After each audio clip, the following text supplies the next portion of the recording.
Hello student, myself Tigeshri Devangan, guest lecturer Commerce Department, Government, GSG PG College, Balod, Chhattisgarh. मेरा विषय है specialised account विशिष्टीकृत लेखांकन, जिसमें यूनिट है फर्स्ट बीमा कंपनियों के लेखे। पेपर फर्स्ट है और मेरा पार्ट है सेकंड, भाग दे दिए। अब जैसे कि मैंने जो है फर्स्ट पार्ट में आपको आगम खाते बनाना सिखाया है, उसका प्रारूप मैंने बनाया है। तो प्रारूप में जो है अनुसूची 4 होती है। पहले अनुसूची में हम शुद्ध प्रीमियम की गणना करते हैं, फिर दूसरे अनुसूची में हम दावे की गणना करेंगे। तो मैंने पिछले लेक्चर में आपको बताया था कि दावा का प्रारूप क्या होता है। क्या होता है कि उसमें सबसे पहले प्राप्त दावे को हमको क्या करना होता है, लेना होता है, फिर उसमें देय दावा को प्लस करना होता है, फिर प्राप्त दावे को माइनस करना होता है, फिर उसके बाद अमाउंट आ जाता है, फिर कुछ समायोजन किया जाता है। जैसे चालू वर्ष का अदत्त दावा है वो प्लस होता है, गत वर्ष का अदत्त दावा है वो माइनस होता है। फिर उसके बाद जो राशि आती है अगर प्लस में आता है तो जोड़ते हैं, और माइनस में आती है तो क्या करते हैं, घटाते हैं। फिर जो राशि आएगी उसे बोलेंगे शुद्ध देय दावा, है ना, शुद्ध देय। तो आइए मैंने एक एग्जाम्पल लिया है। निम्नलिखित से 31 मार्च को समाप्त होने वाले वर्ष के लिए आगम खाते में दिखाई जाने वाली शुद्ध देय दावों की गणना कीजिए। वर्ष में भुगतान किए गए दावे 80,000, जो कि हमारा हेड होता है, मेन होता है। वर्ष के अंत में अदत्त दावे, चालू वर्ष में कितना दावा है, 5,000। गत वर्ष के अंत में दावे, गत वर्ष में कितना है, 20,000। फिर वर्ष में दूसरी बीमा कंपनी से प्राप्त दावों की राशि यानी प्राप्त दावे की राशि कितना है, 10,000। सूचित लेकिन अभी तक अस्वीकृत दावे, मतलब अभी सूचित है लेकिन अभी तक अस्वीकृत है, लेकिन ये स्वीकृति हो जाएगी क्योंकि ये सूचित में आ गया है, मतलब इसको देना है, तो ये देय दावे के अंतर्गत आ जाएगा। कितना, 10,000। अब प्राप्त दावे में 2 समायोजन है, प्रारंभिक और अंतिम। प्रारंभिक है 3,000 और अंतिम है 2,000। चूंकि व्यय की गणना करना है, इसलिए अंतिम को यहाँ पे प्लस करेंगे और प्रारंभिक को क्या कर देंगे, माइनस। किसमें, प्राप्त दावे में। फिर दावों के संबंध में चिकित्सा व्यय है कितने हज़ार का, 6,000 का। तो चलिए अब हम बनाते हैं शुद्ध देय दावों की गणना करते हैं। चलिए अब हम ज्ञात करते हैं शुद्ध देय दावे की गणना। अनुसूची 2, इसको किसके अंतर्गत तैयार किया जाता है, अनुसूची 2 के अंतर्गत। अब यह हमारा प्रारूप है। अब हम इसमें लिखते हैं विवरण, राशि और राशि। इसमें हमें जो है गत वर्ष का और चालू वर्ष का हमें क्या करना पड़ेगा, शामिल करना पड़ेगा। तो देखिए सबसे पहले इसमें आता है,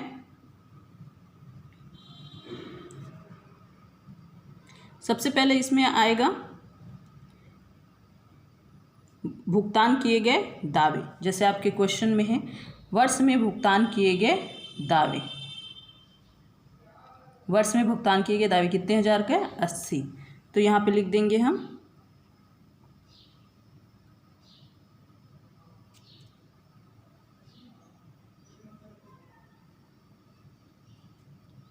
भुगतान किए गए दावे कितने हज़ार का, 80,000 का। फिर अब इसमें दावों के संबंध में कुछ व्यय हुआ है, चूंकि ये व्यय है हमारा, हानि है, तो इसको हम जोड़ देंगे, है ना, चिकित्सा व्यय। फिर एक्चुअल निकालेंगे कि हमें कितना देना है, चिकित्सा व्यय 6,000। टोटल हमारे पास कितना हुआ है, 86,000। अब चूंकि हमारा कंडीशन क्या है, इसमें क्या हम प्लस करते हैं, देय दावा।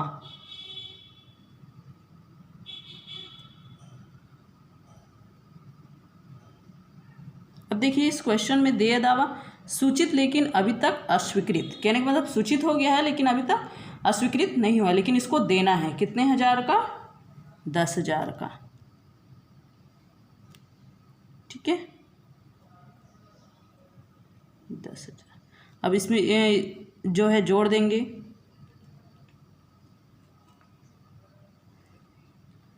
तो अब हमारा जो है आ गया 96,000।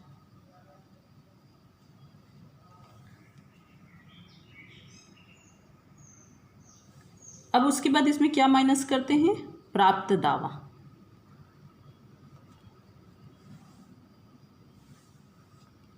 प्राप्त दावा, अब प्राप्त दावा कितना है, देखो इसमें है वर्ष में दूसरी कंपनी से प्राप्त दावे की राशि कितने हजार का, 10,000 का। अब प्राप्त में कुछ समायोजन है, प्राप्त में प्रारंभिक और अंतिम, तो यहाँ पे इसको इसमें अंतिम को प्लस कर देना है। अंतिम कितने हजार का है, 2,000 का, ये हो गया आपका 12,000।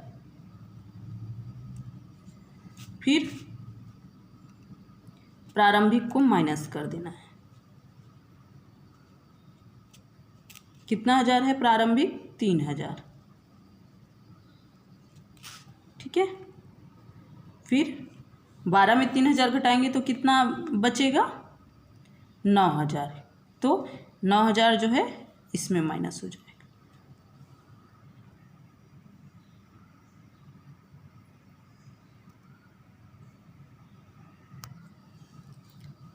ये हो गया 9,000। अब चूंकि अब इसको घटाना है इसलिए आप इसको ब्रैकेट में लिख सकते हैं, ठीक है। तो 96,000 में जो है 9,000 घटाएंगे तो कितना बचेगा, 87,000। अब कुछ समायोजन इसमें करना पड़ता है, क्या करना पड़ता है, चालू वर्ष को इसमें प्लस करना पड़ता है, प्लस चालू वर्ष का दावा। तो चालू वर्ष का दावा कितना है, वर्ष के अंत में यानी चालू वर्ष में कितना हजार का है, 5,000 का है। और फिर अंत में कितना दावा है, 20,000 का है। तो चालू वर्ष में हम लिख देंगे यहाँ पे 5,000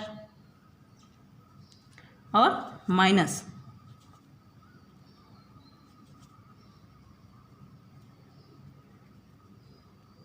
गत वर्ष का दावा कितना हजार है, 20, चूंकि ये क्या होगा माइनस। तो फिर हमारा जो बचेगा शेष वो किस में होगा, माइनस में, कितना हजार, 15,000, क्योंकि प्लस छोटा है और माइनस बड़ा है ना। तो 87,000 में 15,000 घटाएंगे तो कितना आ जाएगा, आपका ये 2,000 और ये 7, 72,000।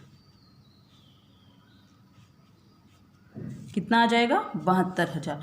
तो यही जो 72,000 है वो क्या कहलाएगा, शुद्ध देय दावा।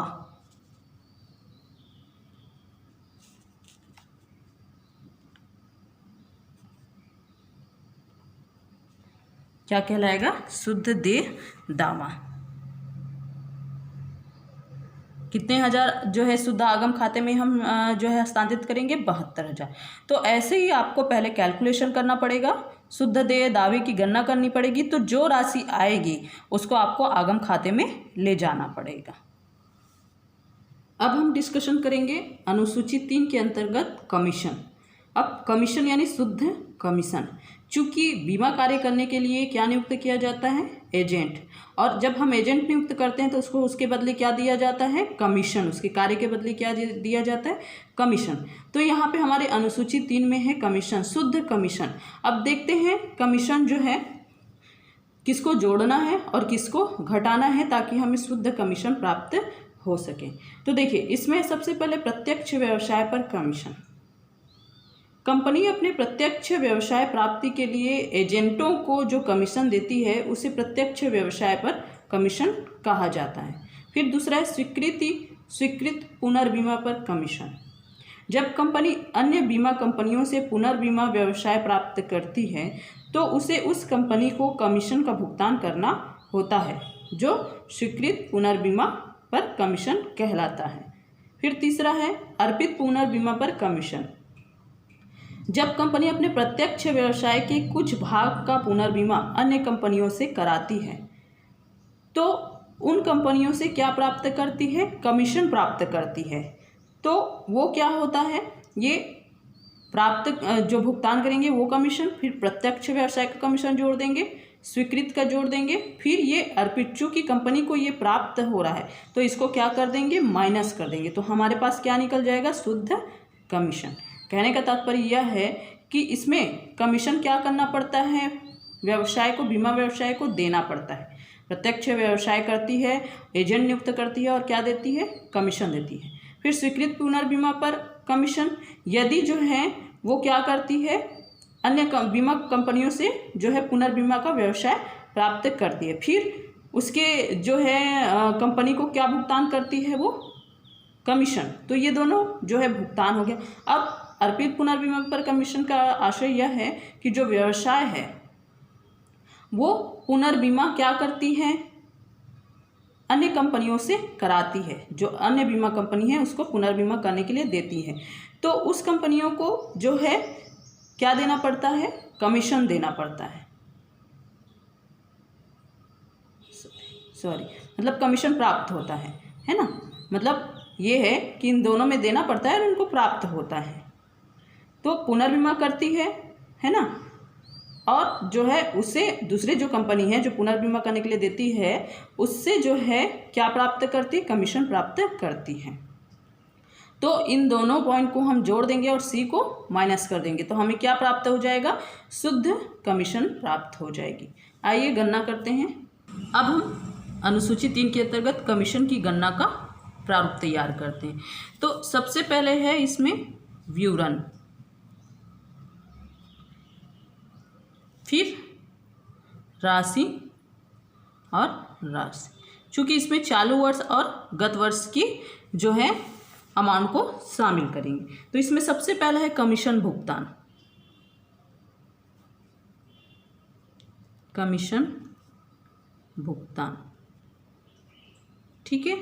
फिर उसके बाद इसमें हम प्लस कर देंगे, फिर प्लस करेंगे हम स्वीकृत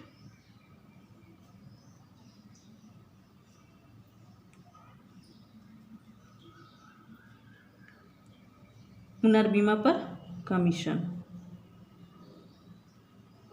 ठीक है। फिर माइनस कर देंगे अर्पित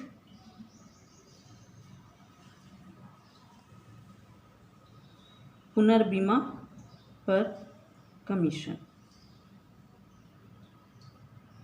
ठीक है। फिर जो है हमारा आ जाएगा क्या,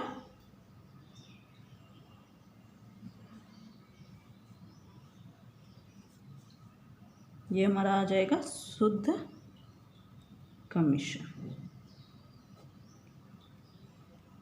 शुद्ध कमीशन।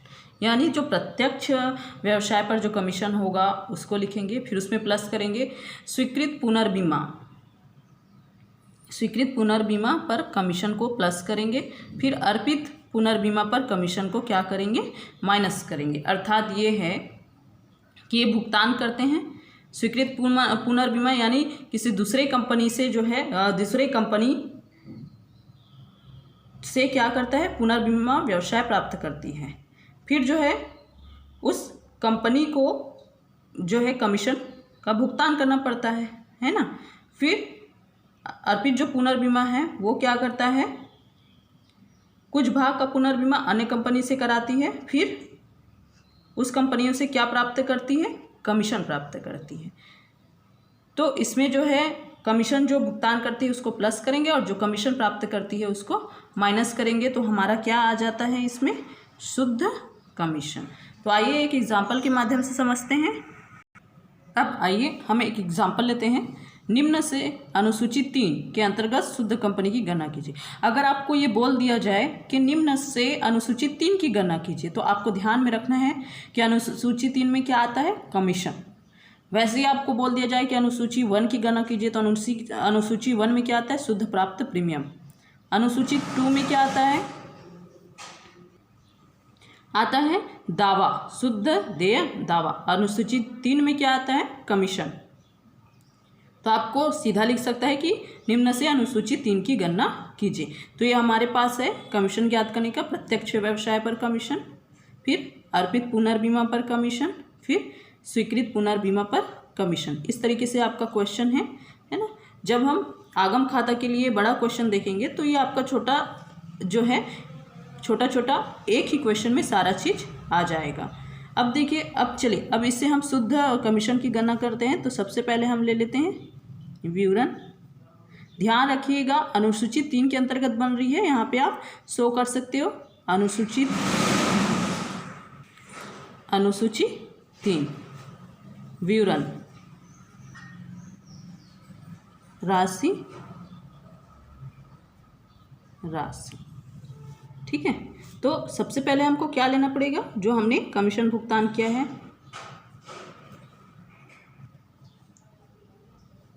प्रत्यक्ष व्यवसाय कमीशन कितना हजार का है, 25,000 का।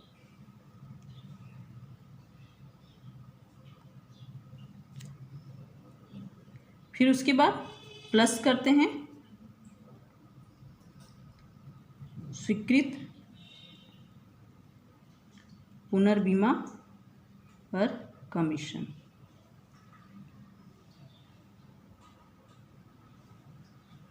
कितने हजार का है, 3। आप चाहे तो राशि का एक ही कॉलम लिख सकते हैं, माइनस अर्पित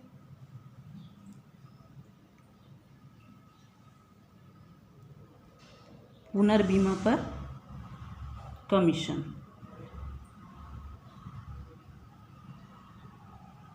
तो ये माइनस होगा, माइनस कितने हजार का दिया है वो है अर्पित पुनर्बीमा कमीशन 2,000 का, तो ये 2,000। अब हमारे पास कितना आ जाएगा, 25 में 3 प्लस करेंगे तो 28,000, 28 में हम 2 माइनस करेंगे तो कितना हजार आ जाएगा, 26,000।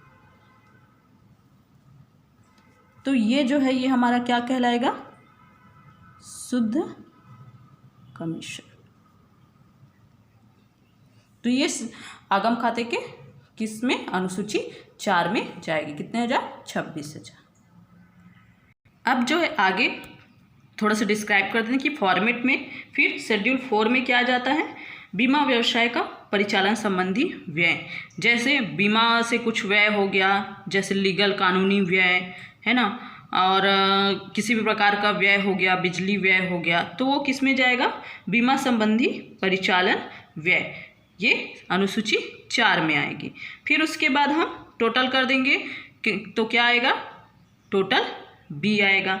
ठीक है, ये मैं फॉर्मेट का डिटेल बता रही हूँ। फिर उसके बाद कुछ जो है टोटल करने के बाद कुछ समायोजन होंगे, जिसमें विविध अग्नि समुद्री बीमा का लाभ या हानि अगर है तो उसको हम जो है, हानि है तो घटा देंगे, लाभ है तो जोड़ देंगे।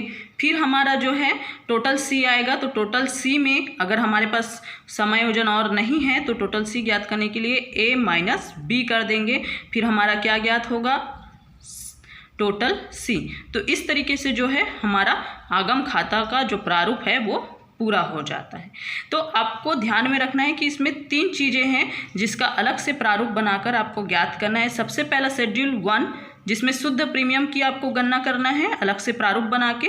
फिर उसमें जो राशि आएगी वो कहाँ लेके जाना है, आगम खाते में। दूसरा शेड्यूल 2 में है आपका दावा, है ना। अगर आपको क्वेश्चन में दे दिया रहेगा शुद्ध दावा तो आपको गणना करने की जरूरत नहीं है, लेकिन अगर आपके क्वेश्चन में शुद्ध दावा नहीं दिया है ना, भुगतान दावा, फिर उसके बाद उसका गत वर्ष का, चालू वर्ष का, उसका कुछ प्राप्त और देय अगर आपको समायोजन दिया हुआ है तो फिर आपको अलग से उसका प्रारूप बनाकर अलग से उसको ज्ञात करके फिर कहीं जाके आपको आगम खाता में क्या करना है, उसको मेंशन करना है। अब उसी प्रकार शेड्यूल 3 में आपका है कमीशन, है ना। तो कमीशन आपको अगर दे दिया रहे शुद्ध कमीशन तो फिर आपको अलग से जो है ज्ञात करने की ज़रूरत नहीं है। लेकिन अगर आपको शुद्ध नहीं दिया है तो फिर आपको ये अलग से ज्ञात करके फिर जो अमाउंट आएगा उसको शुद्ध कमीशन के नाम से जो है शुद्ध कमीशन भुगतान, क्योंकि कमीशन हम देंगे, व्यय है हमारा, तो शुद्ध कमीशन करके जो है आप क्या करोगे, शेड्यूल 3 में आप दिखाओगे। तो इस तरीके से जो है हमारा आगम खाता जो है पूर्ण हो जाएगा। Thank you.